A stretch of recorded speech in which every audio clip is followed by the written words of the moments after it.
Hello? Hello? I can hear you. Can you hear me now? Okay, good. Yeah, I can hear you now.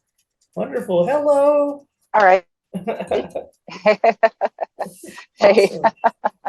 Looks like a wonderful day out there in Cali, huh? yeah, it's pretty nice. A little cool. A little cool.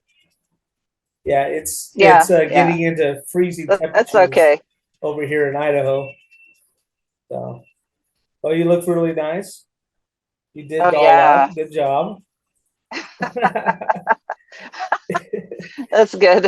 Okay, so I'm glad it all worked So, out. I do have another link I could send you, and then we can just start it all afresh if you want, so that we don't have to deal with this because I don't know if it took off some of the time. It's like a 40-minute timer it has on it, and so right. so if you want, we'll do that. However you want to do it. Yeah, so we could either. What will happen? This will end and a new link will pop up or something, or No, I was just gonna send you another link right now to your messenger or your email, right. whatever one you use, whichever one's easier. And then Messenger's faster. yeah, then we'll just restart it like this never happened. Okay? Does that sound good? Then we'll have a full All right, time, sounds or good. we can continue on now, and I can edit all this out, and then we'll have more than 40 minutes. So it's up to you. We can use the remainder of this time. I mean, Yeah, let's we do it. We can got just use time. this time unless, Yeah, and then I okay. can, and then when we get close, I'll just kind of like I'll tell you we have 10 minutes, and then I'll start the other one, and we can continue it on. So you'll have the longest interview so far. So awesome. Let's do that. So hello, welcome to the Rooster Show, man. Rooster, and nice to have you be Mistress. And Hey, yeah, so you originally from Southern California? no, I'm actually from Washington, D.C. Washington, D.C. Wow, interesting. Yeah. Fugazi area. Yeah, yeah. I was big into the punk scene there What? during the early '80s. Yeah, Discourse Records. I love them. Uh, I'm a big Fugazi fan, so I Oh, okay. yeah. Did you ever check out Minor Threat and some Oh, of I'm the a big early Minor stuff? Threat fan. Yeah, I have the Minor Threat shirt and all that. Definitely. And Don Diego. All right. And so Yeah. honestly, I know he was one of your friends, so I just wanted to pay some respect to him real quick, just much love to you, Don, and it Yeah, just yeah. and Yeah, he I was my know that best friend for many years. yeah. Well, tell me about him real quick if you don't mind. If you want to say something about him, how did Oh, you Don guys Diego. meet? Oh, he was How such a did you guys meet? we met hanging out in Georgetown one night in DC where kind of this street religion is at, and punks would hang out and kind of harass the yuppies and things like that. And so we just there. It turned out we lived very close to each in suburban Virginia, which was just over the river from DC. And so we started carpooling to Georgetown and checking out some shows and things like that. And uh, we became a really tight friendship, and we shared some living spaces together and things like that. And he's just a guy, a really bright spirit, really, really, life of the party kind of person. Really light up a room when he would walk in. And we started a band in DC called Grand Mall, Yeah, MAL, like a seizure. I'm a big fan actually of And Grand Mall. I love them. I love oh that yeah, project. It's okay. amazing. I did, definitely Oh have it on Bandcamp. I'm following you on Bandcamp definitely up with that. I love it. oh, fantastic. Yeah, it was kind of a unsung band from DC that existed during the same time frame as like Minor Threat and Youth Brigade and all those bands there. But it was kind of a little less for sure. And we had a pretty good following and pretty good heyday there. Yeah, And you were the we main drummer, right? we You were like, did you have like yeah. full drum set type of stuff? No, I've always standing up, which kind of boggles some people's minds. Yeah, you sound um, like you were all over the but place in that. I mean, yeah, you were wailing, like well, really pounding it's those drums. I I came from like a traditional orchestra, symphonic band type background. I played all through from fifth grade up. I played in various school bands and marching and all that kind of thing. And in when I was in later high school, I started doing some percussion ensemble work, Yeah, and they taught us that to you set up it according to the needs of the music, and that the drums were a fluid setup that you could way you wanted, so that you could access things as you needed them in a fluid way. And I it seemed to me that the snare belonged on the right side since I was right-handed, hmm and the ride cymbal right there, and then my left hand relegated to the floor tom yeah. and sort of the bass drum work, and then toms up above, and served me for many years. I still play that way a lot. That's funny. That's like totally backwards. Yeah. How I Yeah, was a buddy of mine taught me how to play drums, but I don't consider myself a drummer, but I do like to pound on them. They're fun. I'm more a guitarist. but yeah. Anyway, back to Don Diego. We kind of well, we both graduated from college, and we wanted to get the hell out of D because it was so limited there. There was only like two or three clubs, and how many times can you play the same place over and over and over and over and over Yeah, again? yeah, exactly. And it just you've kind of worn out the situation. There's no way to grow. Yeah. And we longed for more excitement and more of a scene going on.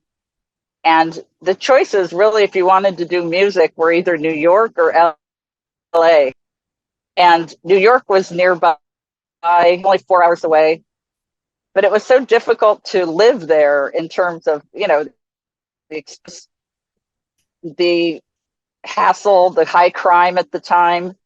Yeah. And it just seemed like that would be a pain in the ass place to live, very difficult, very dangerous. And Don and I were like, screw California. So we road tripped out, and had sort of a wild road trip coming, because we didn't have any time constraints on us as to when we had to be there. So we took all kinds of crazy side roads. We went to Graceland and toured Elvis's place. Oh, how was that? It was mind-boggling how tacky it was. It was like Yeah, he was kind it's of like like I the think Liberace of rock and roll, huh? exactly. I think one person is quoted as saying it was simply furnished, but nothing in it was worth a dime. It was like this chintzy, cheap-looking Faco furniture, like that white furniture with like gold gilt Yeah, kind of yeah. little details I know what painted you're on it. saying. How And funny. there was one room that had shag going up the walls and onto the ceiling and things like that. And it was just so tacky. It was unbelievable. And so we got a kick on this stuff. We just kind of cruised out, and we came up to California. We literally knew nobody. I had one phone number, friend of mine, who's like, well, I know this one guy. He's in a band out there. His name's Falling James. and he's in a band called the Leaving Trains, and maybe you can call him out and get some idea of what to do or where to go. I'm like, okay, but how well do you know him? So I settled in LA first. Don stayed in Phoenix with his brother, and I just landed on my feet and to get the ball rolling. Found a rehearsal studio, and we just started rehearsing bass and drums just to get back of things and keep, start doing some songwriting and things. So that's wonderful. It's kind of the long story, but anyway, we just explored the scene and made tons of friends, and we're big into the death rock scene. Yeah, I love death rock and that whole vibe. It wasn't goth particularly, it was death rock. It was heavy on, it had lots of glam, glitter, music, all that kind of thing. And I'm going to take my one earpiece out. It sounds like it's going out in a minute. But anyway, we're big onto the death scene here. And it was a fantastic, huge, thriving scene of the old vampire, big hair, big teased up hair, black clothes. Oh, yeah. Tons of clubs. Oh, tons of action. I mean, I went to a lot of them that you went to. Like, I went to Helter Skelter. I used to go to Stigmata on Friday, and Helter Skelter on Wednesday, Control Factory on Monday, Cinematic on Saturday. I even went to the Velvet. You could go out every night. Every night you could go. Velvet out. Lodge It could be Tuesday night. Velvet Lodge was on Sunday, which was where Cinematic was, and then Perversion. I think that's the only one that's still around. 7070 Hollywood Boulevard, Perversion. Yeah, they still do occasional nights. They're doing a big night this weekend for Halloween with kind of like a combination of all the clubs are going to be combined into one mega club. So I may pop it. Yeah, I mean, there were so many clubs. I mean, the Crypt, the Fetish Club, Scream, which was huge Friday night. Let me think of what else. Oh my gosh, so many clubs. I can barely remember them all. And me and you share a common friend. Lectosternium. Brian Pollard with Club Therapy. Who's that? Brian, yeah. Oh yeah. I love Brian. Fantastic guy. I think that was don't you own a club out there in LA? Little bar club? I did for about 8 years called Kiss of the Vampire. Yeah. And it was in Long Beach. Yeah, I think I went to your grand opening with Brian Pollard. Yeah, we did we had tons of props, like big fake tombstones that looked like they're covered in moss and caskets. We'd park a hearse out front. That's awesome. We went all out on that club. It was fun. It was a fun club. I had a great night. So that's awesome, man. Yeah, the DJs.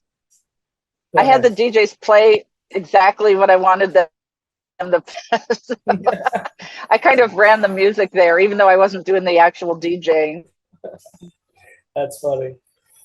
So so you grew up in Washington. How did you? Well, basically you already answered how you became, inspired to be a drummer. It was through a band at school and all that. So yeah, I played drums since 5th grade. So Grand Mall, did you do any shows and stuff in LA for Grand Mall, or was that more in New York? No.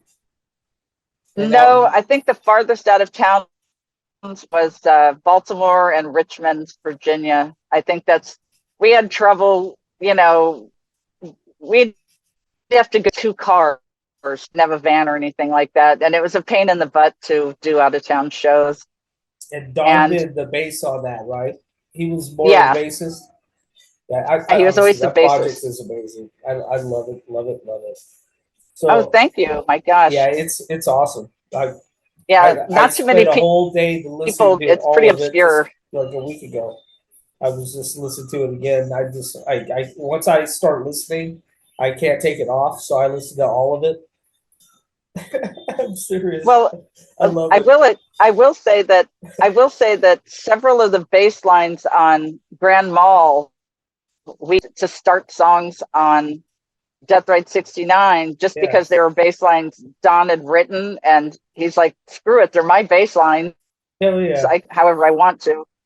And so we used them as like a starting point on a couple of songs for Death Ride because they didn't. The songs didn't the way we really wanted them to with Grand Mall. I mean, they were good, but as we were evolving, we wanted to, I don't know, explore them a little further, I guess you could say. Yeah.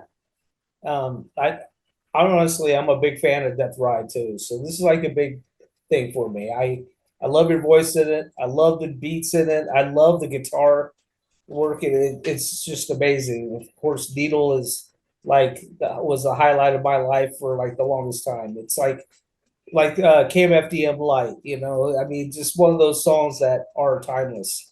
And so that's why this thing means a lot to me that we're even talking because I don't want you guys to ever be forgotten because you guys were a top of I mean top of the food chain. I thought you had something really good going, and so yeah, my whole family we all love Yeah, I it. mean, Me, my wife, and kid, we love that ends with the cult. We're like big fans. So go yeah, ahead. I mean, I miss the whole death rock thing, going on.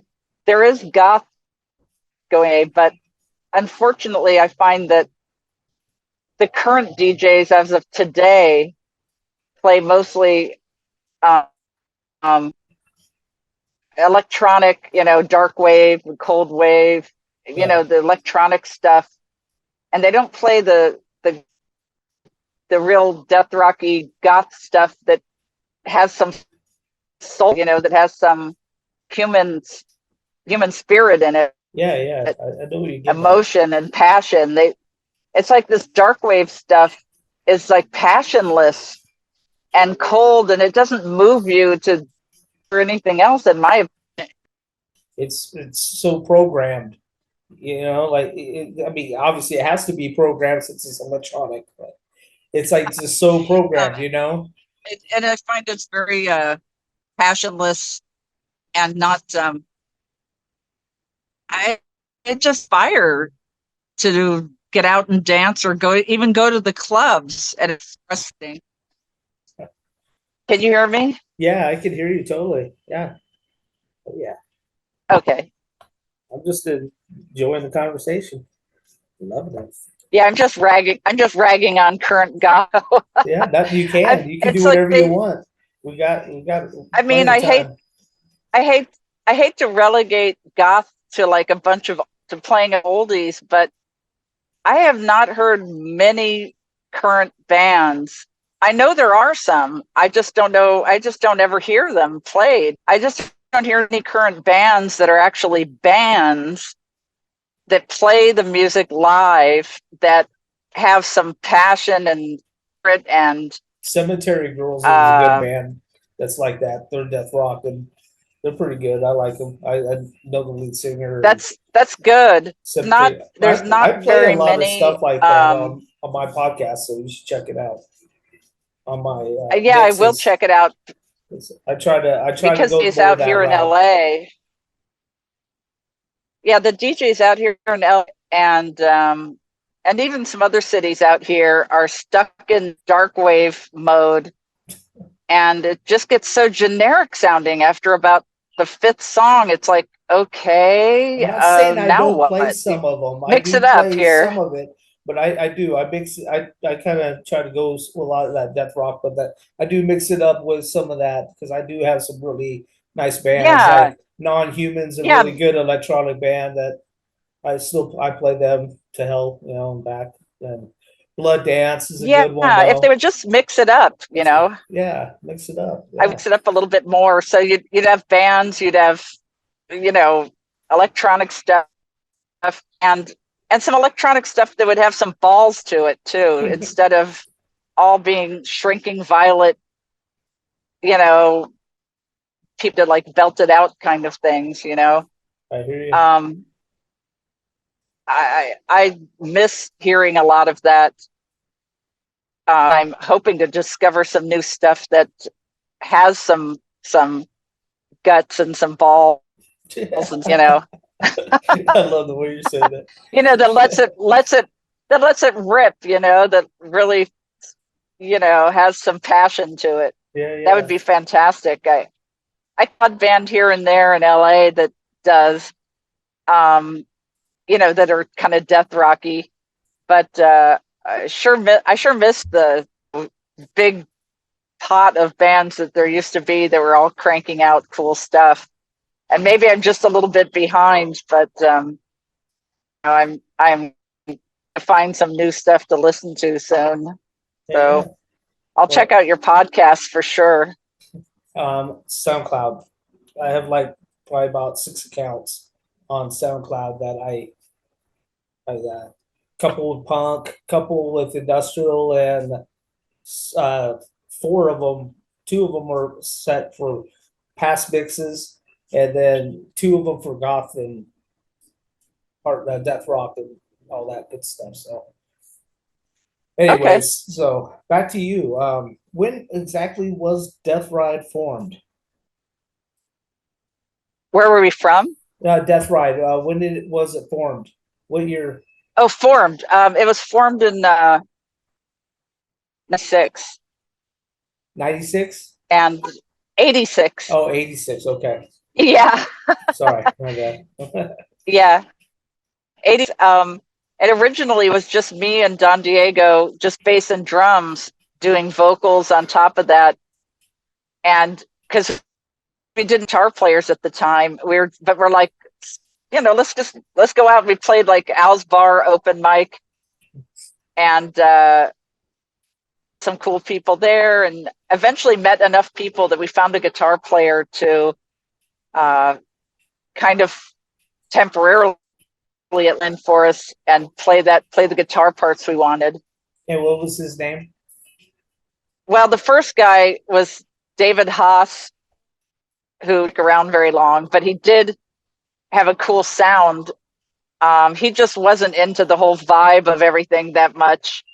He's a cool dude, but he was looking for something else, and he moved on.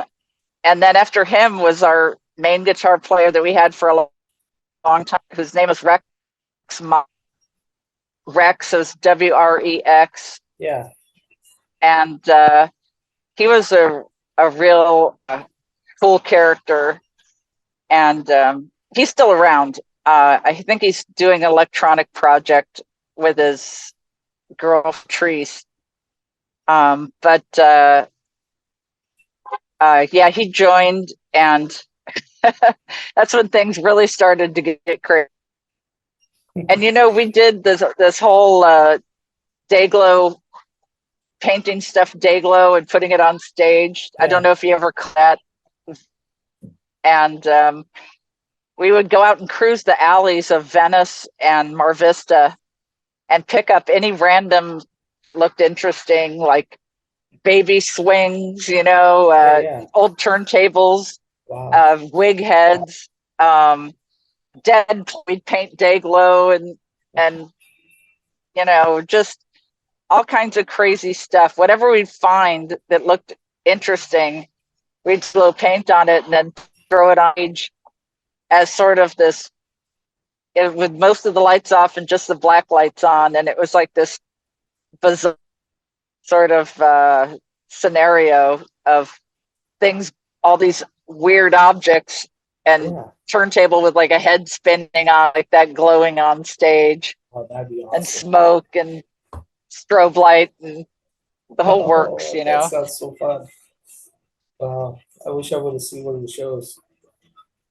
So it seemed like in Yeah, '92 you came up with the project erotic drums of Linda. Oh, the exotic drums of Linda Lesabre was Yeah. my first solo thing, which I did. I just wanted to explore doing a more heavy just drums kind of project. At the time, the kind of primitive movement was just sort of percolating in LA, and there was the Club Fuck Yeah, that yeah, I remember that. uh, had everybody was starting to get all these crazy tribal tattoos and getting pierced, and that whole genre of thing on, um, people dancing, almost naked or with like crazy shit duct taped onto them, or Yeah. it's kind of Tape on a the underground nipples. movement. Tape on the Right, right. nipples, man. I love Yeah, that. so you could be legal, right? So they couldn't shut you Exactly. down, nipple. And so I I had did the, it. go I ahead. did it with that kind of audience in mind, just kind of a heavily drumming thing, because I thought it would suit the club vibe really well. And so I played Club Fuck a bunch of times, and it went off really well. I did some videotaping of that, which I have out on a videotape. I Ooh, I'd have an love to hour see that. long, it's like an hour long album. It has, I think there's like 12 songs on it, and there's a video for every song. And a lot of it was live stuff, from like Club Fuck and various clubs like that, from Control Factory, and uh, some stuff we did like in a studio with crazy props and naked chicks and things. I used to have a dancer We friend had a good time making that. that worked at Control Factory and Stigmata, and then she also danced at Perversion. Her tape was coming off her nipple, so I had to retape it for her. I find her tape. Said, "Well, give me some tape," because she was sweating and it fall off, and it was pretty funny. Yeah, She yeah, was and she was and cool beans just your luck would be that the vice cops would show up or something, which they did a couple times to Club Fuck, and shut it down, saying that people were having live sex Oh my and lord! things, which never happened. They just were so freaked out by the whole thing that would, raid the club and shut it down. And uh, that's why they ended up doing a club right after Club Fuck. Before Cinematic, it was originally called Vice, Okay. and they named it that because of the Vice cops constantly harassing them. Oh, how funny! And I've never so been there. Vice became Cinematic, I believe, and that that club went on for a long time. Did you make it to Cinematic? Oh yeah, I see Skinny Puppy there. Cinematic, yeah, I see Skinny Puppy there. yeah, that was a great place. I probably been to that club at least 40, 50 times. I love that club. I was there every Oh yeah, Saturday for a oh year, 2 years. oh I was yeah. a Marine out there in '93, and that's where I met Brian and in '93. And then so I used to go to all the every day except for Tuesday. Tuesday was my Sabbath. So Yeah, that was like the one night off yeah, where you it had to do was your the one night off. It's laundry. Tuesday. I know there was nothing going on. With Throat Coat Cole, how'd you get involved with them, and how'd you guys get connected? And we have 10 minutes on. uh, I was hanging out with a chick that was a DJ at the time, and she was also a drug dealer. Oh And goodness. she, when Thrill Kill Cult was in town, she was their drug dealer.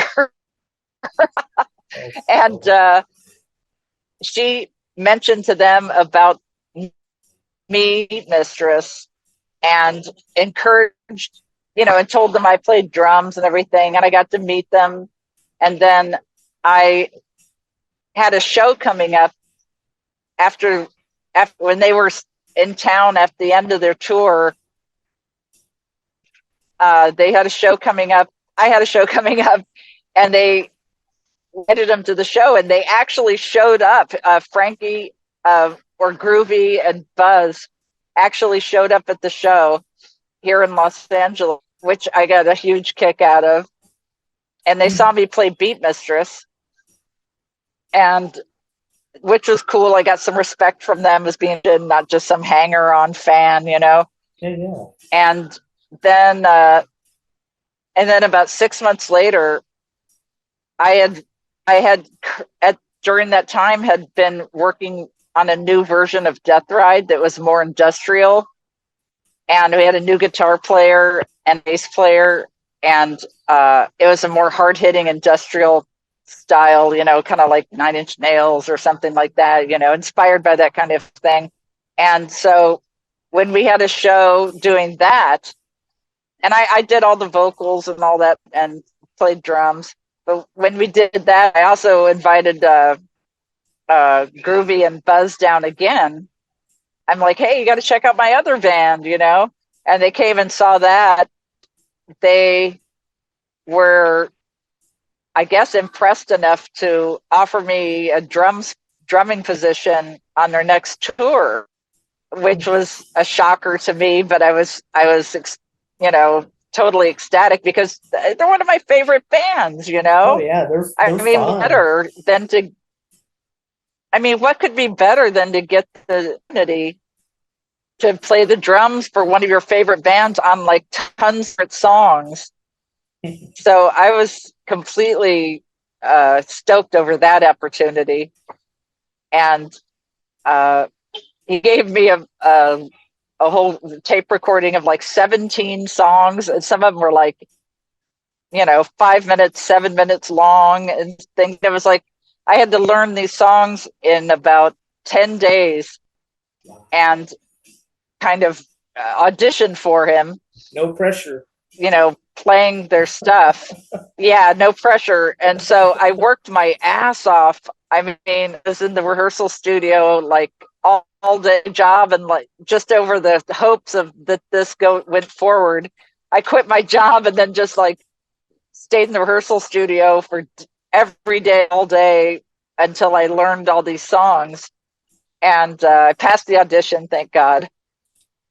And the rest was history. Tours with them, 2 in a row. That was And Hit Run it was Holiday.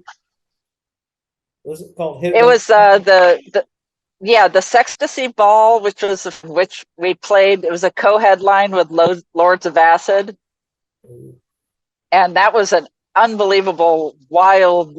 I mean, no holds barred madness of a tour. Yeah, they with are Lords of Acid. Amazing live. I saw them at Florentine Gardens there. That was, I don't know if that's Yeah, still they're around. fantastic.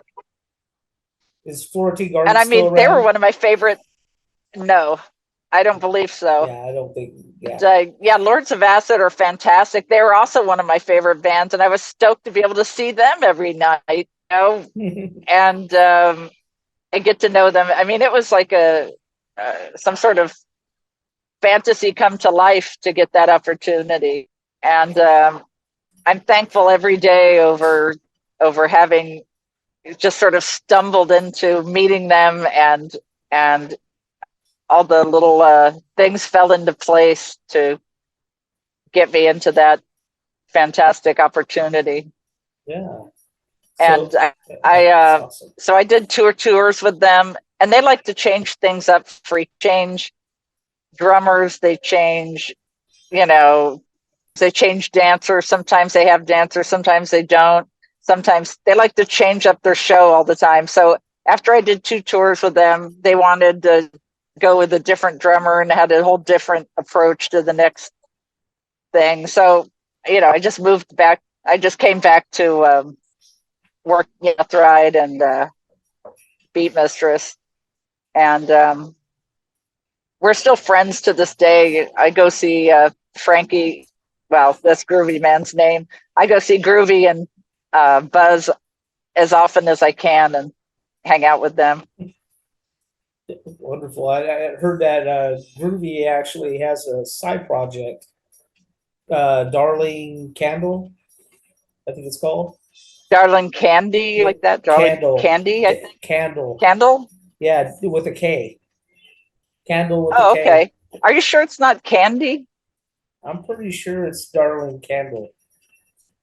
I'll have to check. Yeah, I seen it on I thought it it's was Darling Candy, but I on Bandcamp. Check it out on Bandcamp. That's the only place I can find it. yeah.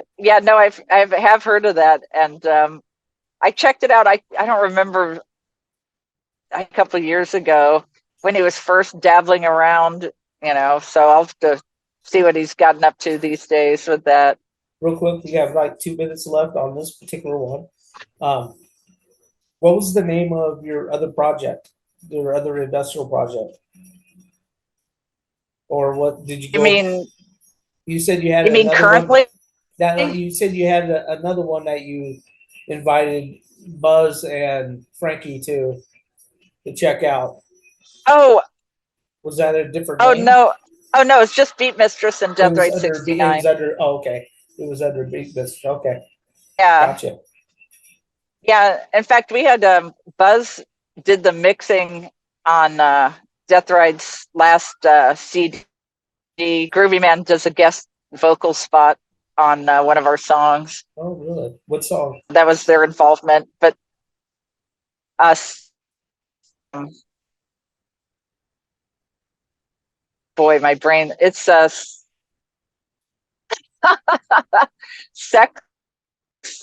something sex. I haven't looked at that CD in a little while, so Interstellar Sex. Um, no. I can't remember. Oh my gosh, I can't remember the name of the song right now. My Don't worry, brain's we'll edit this part out. He doesn't. yeah. You think of it, we gotta take a 5 minute break if you want. I have the link already ready, so I'll go ahead and send it to you. Like I said, I'll Okay, edit this so part out. what do So you? I'm gonna resend you it and we'll continue Yeah. with a full 40 or however long it lasts. I mean, usually it's 40 minutes, but it's gonna go out Okay, in like a okay, couple like 30 seconds. It's gonna quit. So all right. I'll see you in just a moment okay. and get up and get stretched. So you're gonna messenger me a link. Is that Yes. what you're gonna Yeah. do? Yeah. I'm Or gonna message you a okay, link and then we'll just do it again. And then when I go to edit, I'll just mix them both together like it's all one. Hello again. hello. Can you Well, hear me still? yes, I can. I can hear you Okay, wonderfully. fantastic. So wonderful. Okay, so when was your last show for Death Ride? When did you guys decide to end that? Um, And how did it I end? think well, it just kind of out.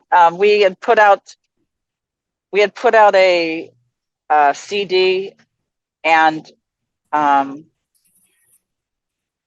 it it did pretty well, but I just had some problems with the guitar player, and he had bigger and greater aspirations in life, and seemed to think that he was being shortchanged by being in Death Ride. I believe that he he had bigger than plans for bigger and How's he more. doing? Is he doing good with his bigger plans? Well, what he does these days is he plays in a Fleetwood Mac cover band. Oh my lord. I would say no then. I would say So no. I don't want to squish anybody's the ego, but he sort of took a right turn or left turn there, and now he is making a living at it. So he's making a living playing music, Yeah. and I'm not going to put anybody down for that. It's Oh, of better course than not. you know stamping out widgets in some factory or something. But yeah, he went the more mellow life. Huh, So interesting. anyway, yeah, and he we had some disputes over what's and all those kind of things. And like I say, he wanted to move on to bigger and better, bigger pastures and So you guys more are you notarized in things. contact at all?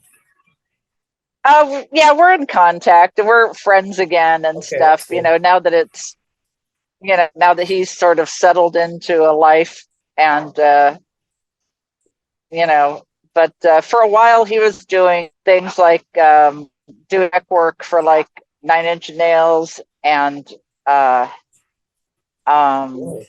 like especially, and he's working with the drummer of Nine Inch Nails a little bit, and he even did some tech work for like Guns N' Roses and things like that. And he was thinking maybe he could parlay that in sort of bigger project. So he just went on his merry way at one point, and I just was like, that was we did a good CD. That'll be probably the end of it, I guess. Although I have been contacted by we went through a string of guitar players, and one of them was Ethan Port, who's in Savage Republic, which is the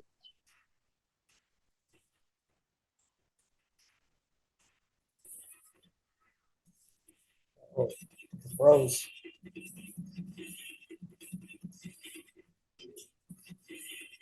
Hello?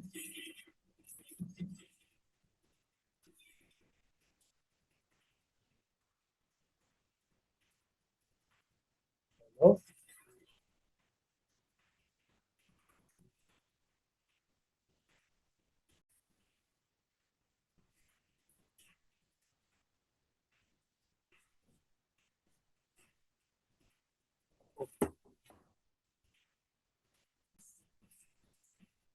Okay, here we go.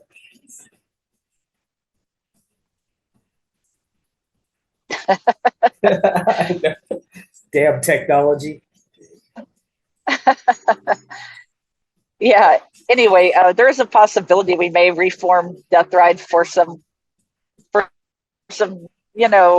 a few crazy shows perhaps, but it's not it's not a for sure thing yet. It's a possibility in the future. I'm leaving that possibility open, but I would want it to have the same pattern, energy, and vibe in the shows, or else what's the point of doing it? Exactly. I Yeah, don't want it to be definitely. like I don't want to do a week rehash of like, here's the songs, Going through down I'd want memory it to have, lane. Yeah, I yeah, I get want you. to have some passion and energy and some art into it, You want to you want to come back in the way you left, with a bang, you know. Yeah, exactly. And I, Okay, I yeah, just don't I get you. if we could pull that off or not. If the other members that are available, which would be Buck on bass and Ethan, I'd be into doing it if we did it right. And I would have to check on them and see what their commitment would be. But it's a possibility. Yeah, you should put out at least an EP or something too. That'd be awesome. Something that'd be really cool. Well, As a I'm fan, I'm just asking. You should do you it. saying just saying it is a possibility. Yeah. Oh, there's what? We have a whole album of material that we recorded that has never been released. What? And we're looking at trying to get that out. It was recorded and then mastered onto a vinyl disc, but record label disputes just shelving it, and all we have is the vinyl masters that we could master a recording, master a release from, and we just haven't figured out exactly what to do with it or how. So we should just self-release it, I suppose, Yeah. or put it up on Bandcamp or something. I mean, we're not trying to make a bunch of money off it because there's no money to be made off underground music. I mean, you don't make a dime. You don't, you sink money into it is all. I But love to check that out though. That'd maybe be we cool. can put it up on. Yeah, maybe we can put it up on Bandcamp or something. If I can just get everybody on board uh, the whole concept. I don't think we ever even gave that recording a name, that album a name, but that is one thing we have hanging out there in the ether that could be um, released sometime in the next year or two. So, and it's from like the heyday, you know, it's from like the crazy acid dropping heyday. So it might be worth listening to. Yes, it will be. Okay, I saw it something that really actually upset me. It was in Wikipedia, and which I don't like to believe everything they say, anyways. But they put that your album was Screaming Down the Gravity Well was a very good album, and that you were an underrated and forgotten band. How does that make you Yeah, feel? I kind know of, as pretty a much. fan, it upsets me, and that you've never been forgotten in my book, because that's all I Um, listen to we is were the old school. But how does that make you feel? we we it's that's just the life of a band. I mean, it's very difficult to break into national attention. We were really well known in LA, and local stars, I guess you could say. And we Death Ride 69, we got to open for Drill Kill Cult on a tour, and so we got some exposure to the country, to a cool crowd. But you know, it's extremely difficult unless you're on a label that has some deep pockets. It's very difficult to break in any way nationally. You Yeah. need to have a good label, and we were just sort of, every label we went with, either there was some problem, uh, you know, we just never got much backing. And Yeah. we did the best we could, you know, we Of course. ourselves and things like that. But it was the days before social media and internet, and it was very difficult to get any kind of attention nationally. So I'm content with being a locally well-known band. Yeah. That's cool with me. LA's a Yeah. Yeah. I pretty big, agree. so. Right on. In And 19, what's up? What were we gonna say? Go ahead. I was just going to say, we exist out there for people to discover that when they're digging around through old death rock stuff, Yeah. it'll be a band they can discover and enjoy. Yeah. In 21, you came up with Primal One Tribal Drums. Uh, Tell me about that. What was your idea about that album? Uh, the Beat Mistress stuff. Yeah, yeah, the Primal One Tribal. Yeah, one is like I was saying, it was first released as a video album, I guess you could call it. There was 12 songs with videos for each song, and I released it on VHS.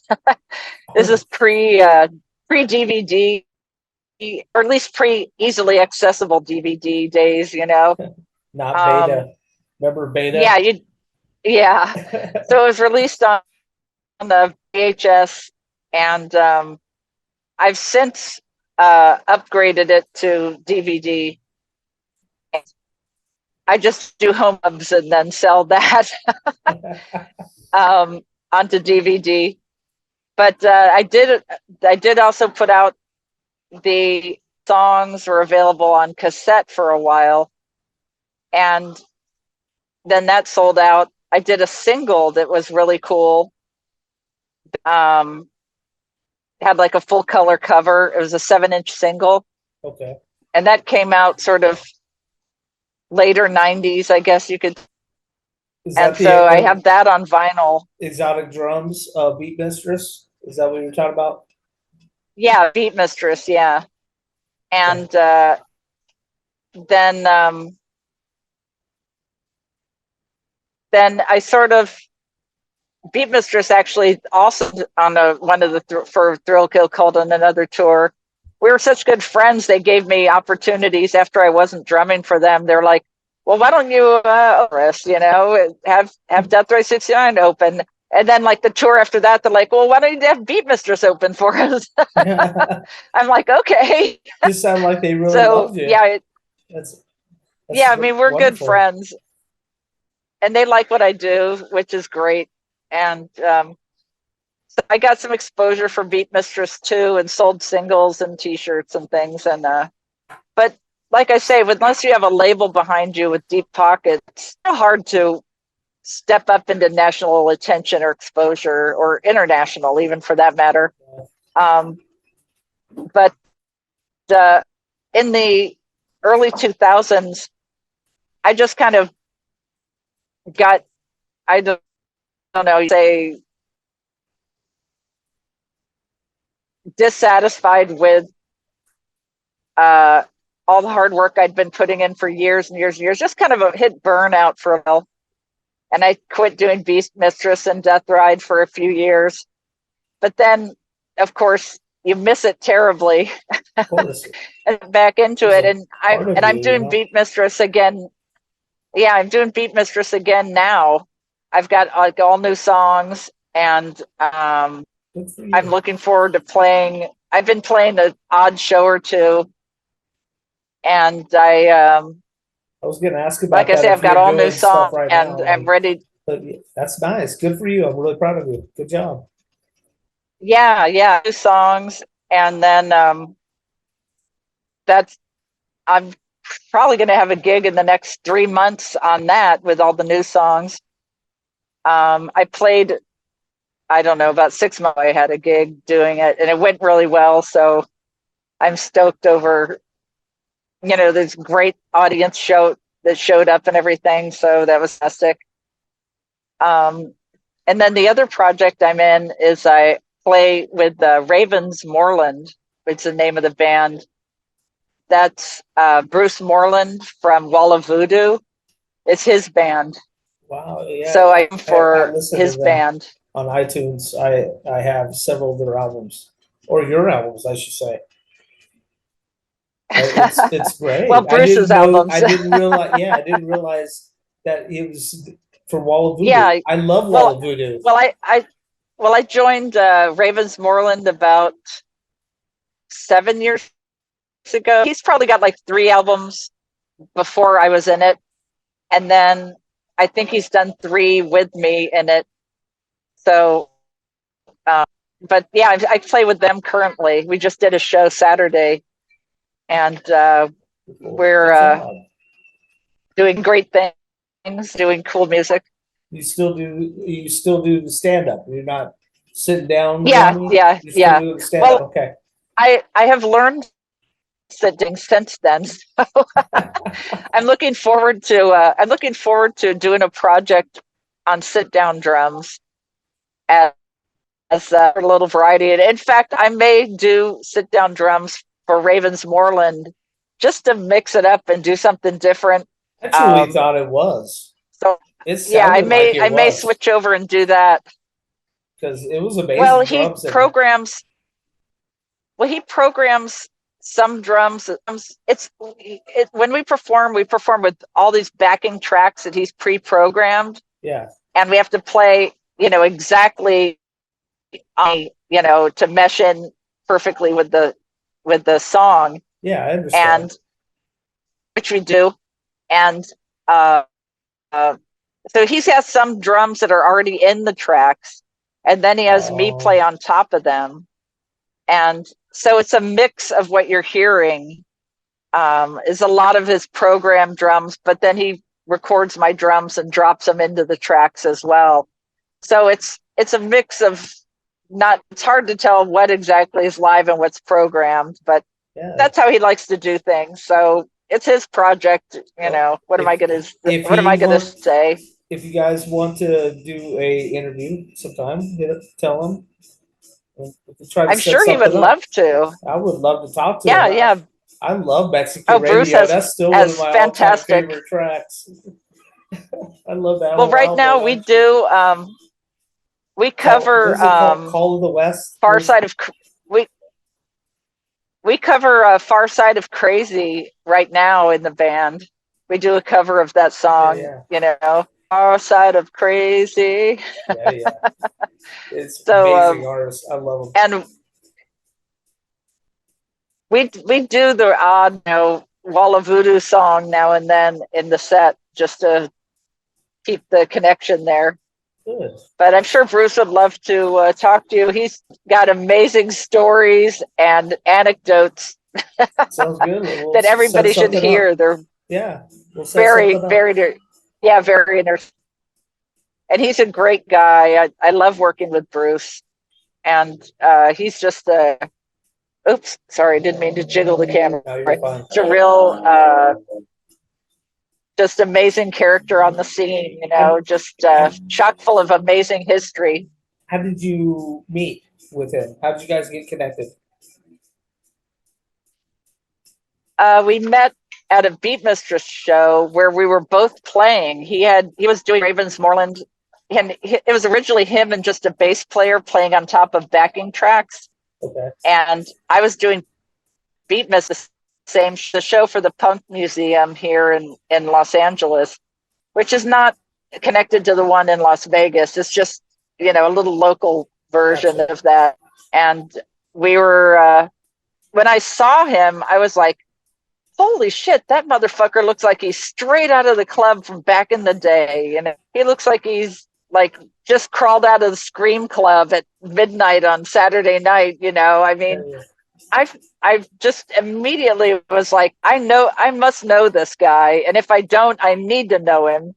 And I just went over, and he was playing playing the music for that night. And he was playing this amazing playlist that sounded like he had my phone right there playing all my music. It was completely everything that I would play. And so I walked up to him like, man, that playlist is amazing. Fun Club, and he's got Susie, and he's got, yeah. Iggy and Bowie and all this great stuff. And so we hit just talking, and I guess maybe he recognized me from back in the day or something. But we hit it off immediately as friends. We met just at a show, just randomly. And I told him that night, when I saw them play, I said, you know what? You really need to have some live with your project. You need me on drums, man. You really do. You need me on drums. And he kind of laughed. And then we exchanged phone numbers. And then about 6 months later, out of the blue, he just called me up. He's like, hey, would you want to play drums for us? Oh, that's amazing. And I'm like, yeah, I do. That's awesome. So, yeah, we just randomly met and immediately fast friends. You're just like so full of like stories that I just was not expecting. It's awesome. It's I got tons of. okay. Tell me Boy, do I have about tons of stories. yeah. Tell me about one of your most spectacular stories. One that blows your mind still. Tell me about one. Well, one of the craziest stories was it was New Year's Eve, and we're playing Contractory, and it was sort of at an odd location on La Cienega Boulevard. It was when he was in between locations, they were permanent. And so it's New Year's Eve, and we're like, okay, it's going to be a big show, and get there, and we're setting up to sound check, and Rex comes up to me, the guitar player. He comes up to me, he's like, hey man, hey, you want to do some, check it out, I got this purple pyramid. And I'm like, maybe after the show, but I go, dude, I don't want to do that before the show. I'm no one to drop that before the show. He's like, well, why not? He's like, why not? I already dropped, and Buck already dropped, and I've already sold acid to like 3/4 of the audience that's coming into the show now. And so I'm like, oh shit, everybody's already taken it, but me, I got to give him wavelength. So I guess I'll take some. I guess I'll take some. So I took like just a piece of it. I didn't take the whole thing, but it was strong as hell. And that while we were playing, we just threw the set list out the window and we're like, man, we're just going to jam, we're just going to lay down some grooves and just jam like we're in the studio, like off on a tangent, just having a good time. So that's what we did. And we just did these long jams. And at one point, I remember floating up out of my body and floating up.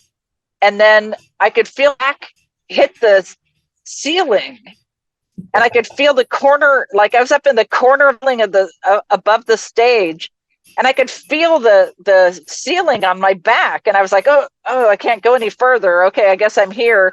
And I'm like, oh wow, that's what I look like when I'm playing. What a trip, man. And I was watching myself play. Yeah.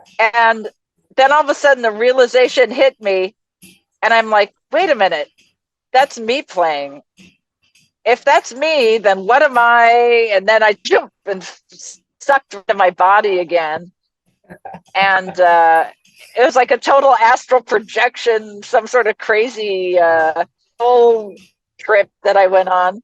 And that happened during the show. And I just hiccuped for a second while I was playing, as I realized, oh shit, I'm back in my body. I can play, And we were right in the middle of a song. And I'm like, oh my God, okay. And then we just carried on. But I was like, what the fuck was that, So that was one of the crazier things that happened. As far as oh my God.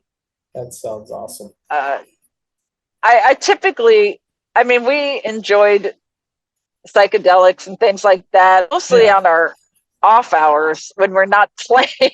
Exactly. Yeah. I didn't typically, I'd have a drink or two, or maybe do a shot of something and go on, but I didn't typically get all fucked up because, on drums, man, if you fuck up, everybody knows, the guitar player can like go off on something, nobody knows what the hell he's doing. Bass player can just hold on a note for a minute and then go back into the groove.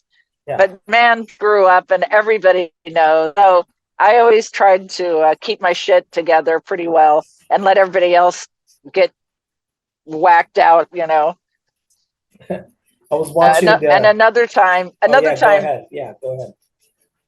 Oh, I was just going to say, at another time in San Diego, it wasn't at Brian's club, but it was at this other club that was in the Winters restaurant. I couldn't tell you exactly where, but it was in one of these restaurants with the fake snow on the roof. You ever seen one of those? It's called Winters or something like that. I've never been there. But we played there, and my bass player, he's this freewheeling, free-spirited guy. He had dropped mushrooms without telling anybody prior to going on. And he comes up to me. I go up to him. I'm like, Buck, man, we're getting ready to go on. Are you ready? Put your bass on. Ready to go on? And he's like, oh, man, I don't know if I can do this. I'm fucked up. It's like, I'm really tripping hard, man. I don't know. I don't think I can play. I'm like, oh, you're play. You're going to play. We're down here in San Diego doing this show. You're getting on that stage and playing.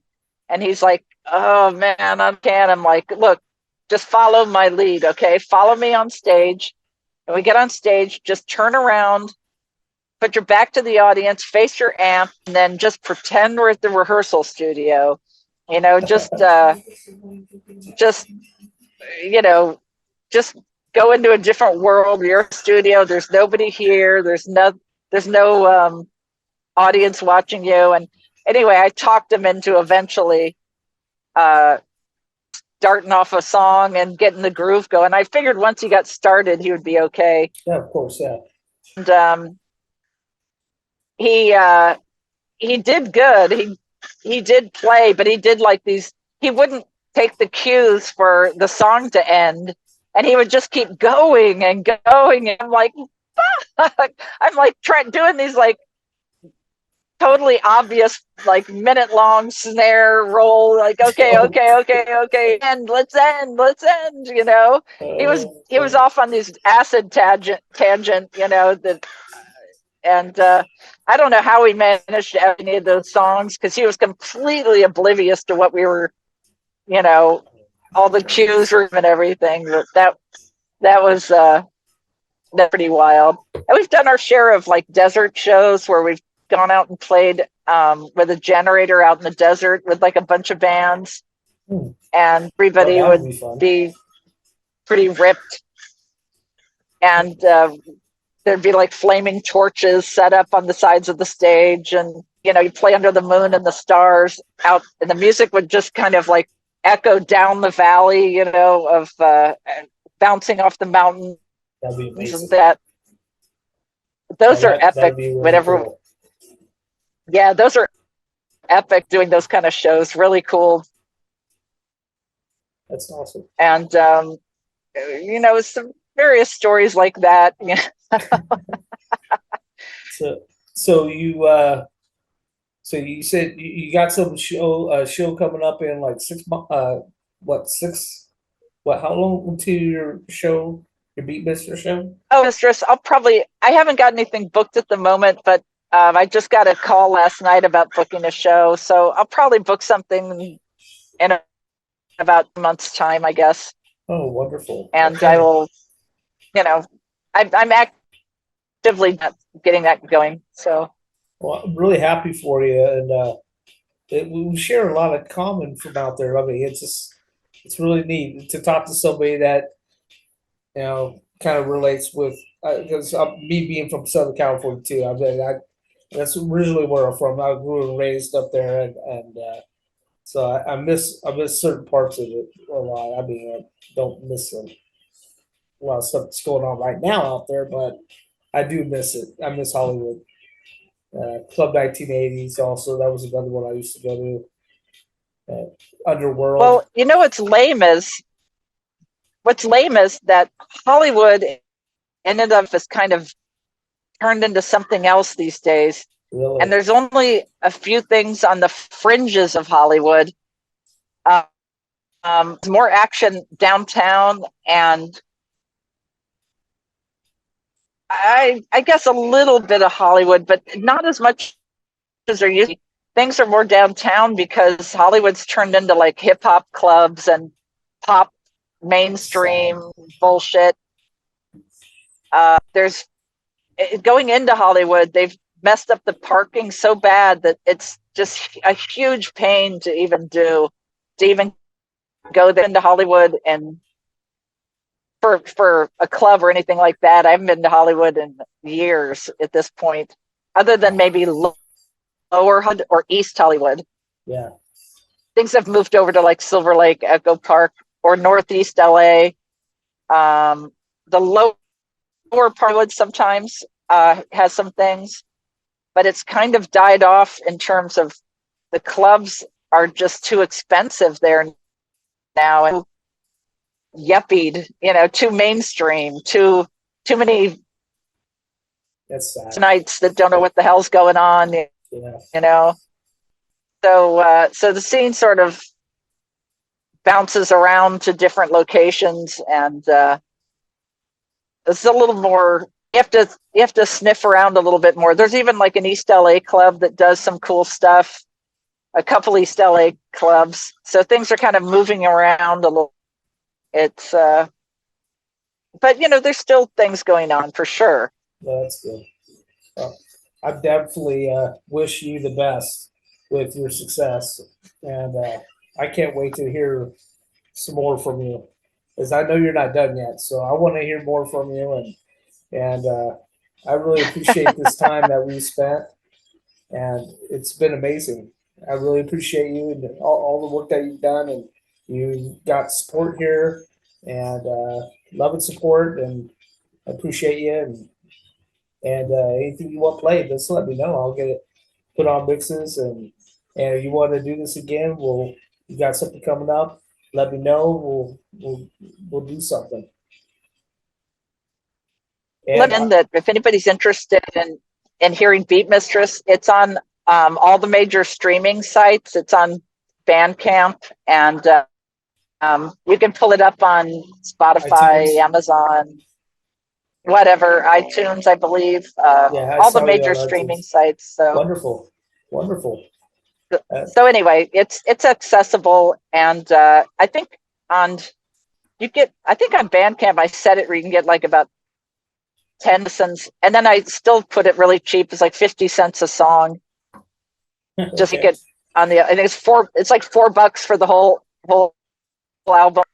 And I'm just trying to cover expenses. I'm not expecting to make anything off of Of anything course. because nobody ever does in the underground scene. No. I was tempted to just make it free, but then I thought, 50 cents a song, it's reasonable, cover some expenses. Exactly. So, but I'm gonna have some new stuff coming out in about 6 months. Like I say, I have a whole new set. So All right. anyway, stay We'll tuned. talk again then. And Yeah. I'm gonna stay tuned, definitely. And I appreciate it. Hopefully we can Okay, talk cool. to Ravens Moreland and we'll do something with Yeah, that. yeah, Okay. Bruce. I'm sure Bruce? it would make a great interview for you. He's very, very great guy. All right. Very Well, entertaining. put a good word in for me to him and I'll try contacting him. Okay. All right. Thank you very Okay, much for sounds your good. time and you stay wonderful and I appreciate you. Take care of yourself, Okay. Linda. Talk Thank you. to you later. All right, bye. Okay, bye bye. Okay.